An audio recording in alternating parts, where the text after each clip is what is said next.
Before we discuss Edit Mode's Add menu, there are a few things we need to remember when working in Edit Mode. The first of these is that moving any part, or even all of a mesh, has no effect on the position of the mesh's origin.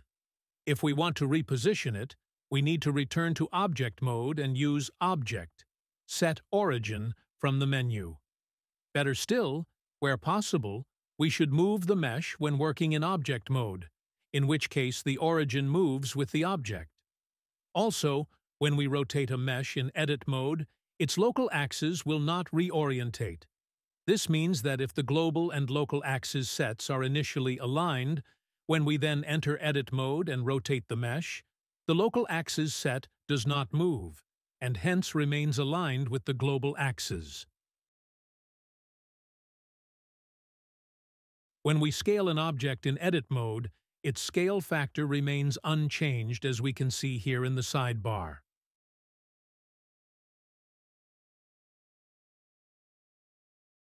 In Edit Mode, the Add menu allows us to add a standard primitive to the current mesh.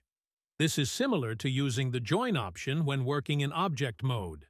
The new mesh has no effect on the location of the object's origin, on its rotation value, or scaling value. The individual meshes within our single object are often referred to as islands.